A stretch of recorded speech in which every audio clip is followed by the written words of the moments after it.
লোকসভা নিৰ্বাচনৰ দিন চমু চাপি অহাৰ লগে লগে ৰাজনৈতিক নেতা মন্ত্ৰীসকলৰ বাকযুদ্ধ এতিয়া তুংগত উঠা পৰিলক্ষিত হৈছে। আজি শাসকীয় বিজেপি দলে ডিব্ৰুগড় বিধানসভা সমষ্টিৰ আইথান অঞ্চলৰ উপৰিও বিভিন্ন ঠাইত সভা অনুষ্ঠিত কৰি বুথ পৰ্যায়ৰ পৰা সাংগঠনিক তৎপৰতা বৃদ্ধি কৰাৰ লগতে সাংগঠনিক সভা আৰু গণসংযোগ কাৰ্যসূচী গ্ৰহণ কৰে। সভাৰ জৰিয়তে নিৰ্বাচন কেন্দ্ৰিক তৎপৰতা বৃদ্ধি কৰাৰ লগতে তৃণমূল পৰ্যায়ৰ পৰা দলীয় সংগঠন শক্তিশালী কৰাৰ ওপৰত বিশদভাৱে আলোচনা কৰা হয়। বুথ সভাসমূহৰ জৰিয়তে জনসাধাৰণ তথা ভোটাৰৰ লগত প্ৰত্যক্ষ সম্পৰ্ক গঢ়ি তোলাৰ বাবেও কাৰ্যসূচী গ্ৰহণ কৰা হয়। সভাত ডিব্ৰুগড়ৰ বিধায়ক প্ৰশান্ত ফুকনে বিভিন্ন উন্নয়নমূলক আঁচনিৰ কথা উল্লেখ কৰাৰ লগতে নিৰ্বাচনী বৈতৰণি পাৰ হ'বলৈ বিৰোধীয়ে কাক লৈ কৰা ৰাজনীতি নিজৰ স্বাৰ্থসিদ্ধিৰ বাদে আন একো নহয় বুলি উল্লেখ কৰে। এতিয়া আপোনালোকক মই কৈছোঁ, চাব, কাবাব মে হাৰ্ডি হ'ব নালাগে।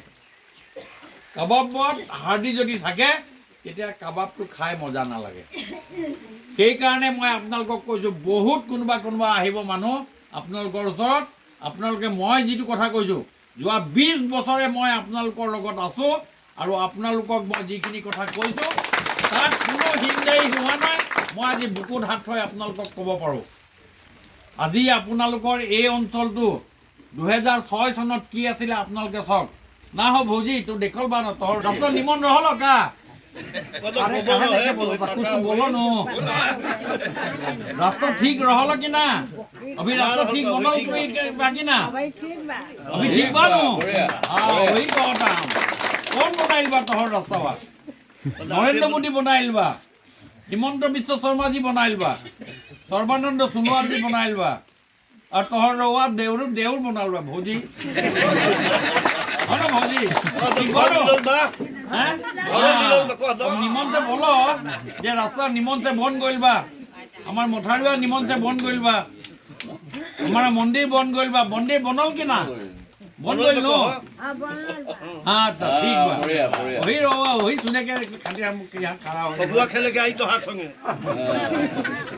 এতিয়া শুনক, এই কথাবিলাক আপোনালোকে অন্যান্য নাযাব, অন্যান্য কোনো কথা নাই। ইফালে জয়ৰ ব্যৱধানৰ ওপৰতো বক্তব্য ৰাখে বিধায়কগৰাকীয়ে। ইয়াত এটা কথাই চিম্বল আছে, ইয়াত এই অঞ্চলটোত এটাই চিম্বল আছে, সেইটো হ'ল ডেভেলপমেণ্ট। আপোনালোকে এটা ভিতৰুৱা জেগা, আজি যদি আপুনি আগতে আহি চাইছিলে এই ৰাস্তাৰ পৰা আপুনি চাইকেল চলাব নোৱাৰা অৱস্থা আছিলে, এতিয়া কিন্তু আমাৰ সমগ্ৰ এই অঞ্চলটো, বৃহত্তৰ অঞ্চলটো আমি প্ৰায় 100 কিলোমিটাৰত গাড়ী চলাব পৰা ব্যৱস্থা সম্পূৰ্ণ হৈ গৈছে আৰু ইয়াত বিভিন্ন ধৰণৰ আমাৰ উন্নয়নমূলক আঁচনি হৈছে। ৰাইজ আছে, আপোনালোকে ৰাইজৰ লগত কথা পাতিব পাৰে। আৰু এই অঞ্চলৰ পৰা আমি সৰ্বাধিক ভোট সদায় ভাৰতীয় জনতা পাৰ্টিৰ সপক্ষে যায় আৰু এইবাৰ সৰ্বাধিক ভোট যাব বুলি মই আপোনালোকক ইয়াৰ পৰা মই ঠাৰ কৰিছোঁ। সৰ্বানন্দ সোণোৱাল 5 লাখ ভোটৰ ব্যৱধানত জয়ী হোৱাৰ বিপৰীতে মনোজ ধানোৱাৰে 1 লাখ আৰু লুৰিনে 2 পৰা 2.5 লাখ ভোটহে লাভ কৰিব বুলি উল্লেখ কৰে।